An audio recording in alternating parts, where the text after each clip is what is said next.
I think it's important for me to ground the notion of architecture as being beyond the sort of canonical or the sort of academic definition of what the architect is.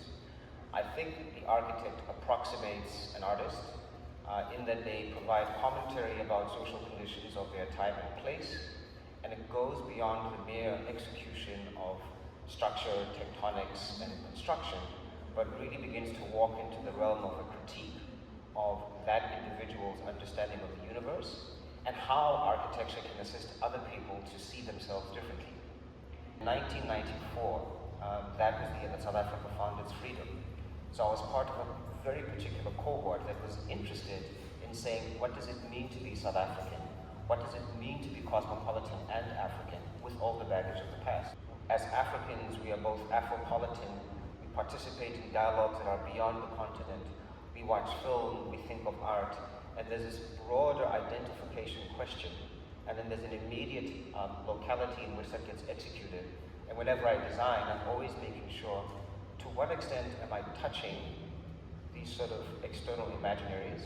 To what extent am I responding to a particular time and place in those resources?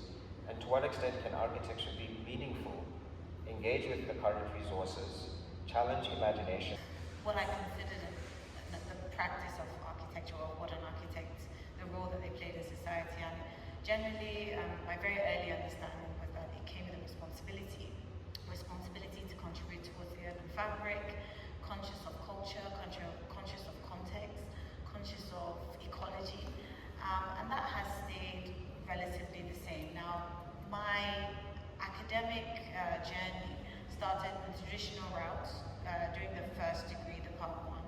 But I'll be honest, because I was coming from Nigeria and I was moving between cultures, I understood that there were elements that were missing in my acknowledgement of place, of where I was from in terms of identity, and I was finding it difficult to be able to take experience into architecture. And I think this is the brilliant thing about the profession.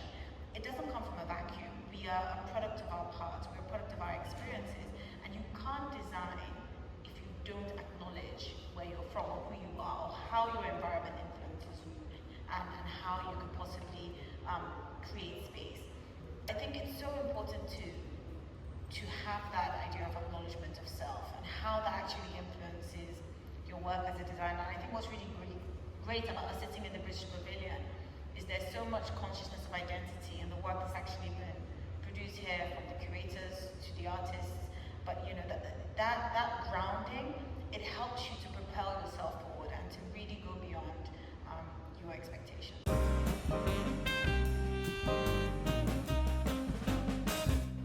I think architecture is a form of time travel. You start with a blank sheet, and you have to imagine something that does not exist. And you have to bring other people around you in this time traveling experience, and then the building is up. And people might think that that's the sum total, but yet the building needs to live for 5 to 10 years before the vision actually manifests itself.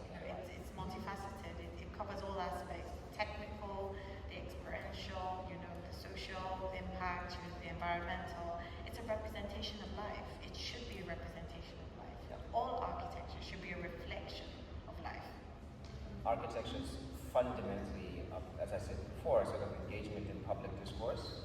I think it's artistic in that it critiques time and place, and therefore that requires architecture to be publicly, intellectually oriented, right? Whether it's raising awareness of a particular community or a particular approach or a way of practice. I don't believe in the notion of an insular architectural attitude, particularly when the challenges that we face as practitioners in some of these environments are exceedingly of a public nature. Sometimes architecture is all about the building, sometimes it's about this provocation. What is time, space, existence? What does it mean to be African in this emerging world right now, which is partly pragmatic and creative? And it's much more than just putting buildings together and making elaborate detail. It's the meaning of the structure, it's the meaning of the place, it's the participatory impact that some of these projects bring, and it's about elevating the dialogue. I would say design itself can be an act of public intellectualism, because it suggests how people can operate, behave in space and so on, but also how our aesthetic representations, which might be associated with TV and so on, can actually be brought to home, because in many instances, these communities have a distant relationship to architecture. It's almost as if architecture is for the wealthy and for the other, it's for when you've arrived. What I was interested in this particular building were a number of conversations. One was to engage the people of Khayelitsha in the notion that architecture is something that they have a right to and access to. It doesn't have to be a mundane building. So the way that I designed the building was actually perhaps overwrought architecturally, and I had debates with the city of Cape Town about why. And it was about changing a conversation where the large part of the landscape were informal settlements, open landscapes, and I said, we have to imagine architecture as being anticipatory, two dimensions, anticipating how cities develop, and how buildings could come up, but at the same time to engage in a public conversation about what does public architecture look like. During the journey of this project, we went from, frankly, a very low bar in terms of what the expectations were for this building to having a facility where there have been yoga events, there have been weddings, and this architectural artifact has now become part of that society's imagination.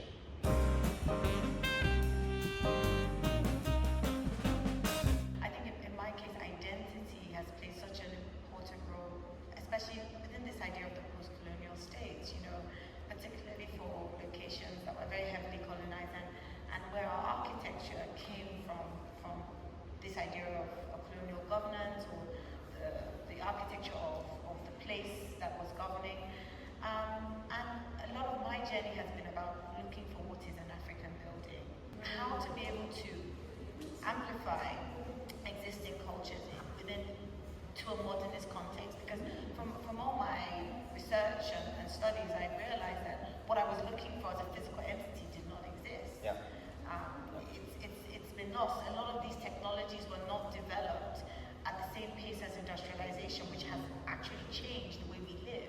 Being a public architect it's not just about performance space, it's about whose public is it? So this project was done for Lexus International. It showed at Design Miami in 2020, and it was to create an object of our times. And so we decided to create a series of masks. We thought, if we're going to wear masks, let's make them, beautiful and elaborate. And it really was the opportunity to, I guess, push this idea of an Afrofuturism. That was a project that was very acknowledging of old and new technology, where we were able to create the lower visors using the traditional lost wax system that is known from the Benin Kingdom, which, they still have fifth generation, blacksmiths in Benin who are still casting in the same technology. And the scarification on these were actually done in the similar system that was used for the Ifa sculptures that were found in 1938, buried in the ground, which had been carbon dated to the 13th century. This just shows you how advanced the potential of the technologies were, but have kind of been lost in a modern context, but they have so much value. How can we take these and marry them to the technologies of today? Because it is very possible. And I think having the platform of exhibitions is important to really push this idea of dialogue and architectural discourse and help people to see an alternative way for things to be done.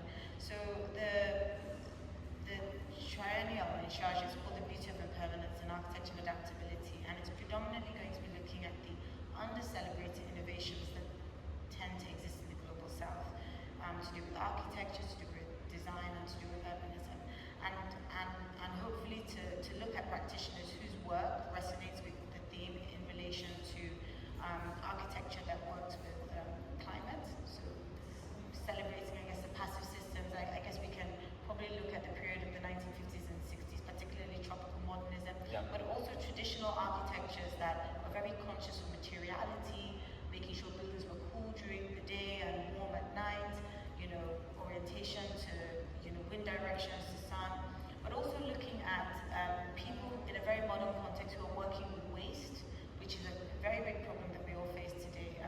There isn't enough acknowledgement about how much waste we are actually producing, particularly the fashion industry, where we have fast fashion now, and Africa has become the dumping ground of all second-hand clothing.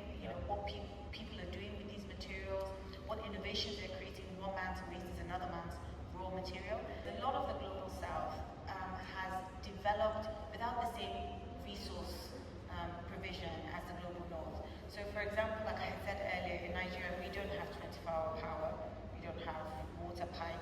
We don't have elaborate sewage systems, but we have learned to create solutions that work. If you look at Beirut, they don't have power now. Everyone has gone on solar.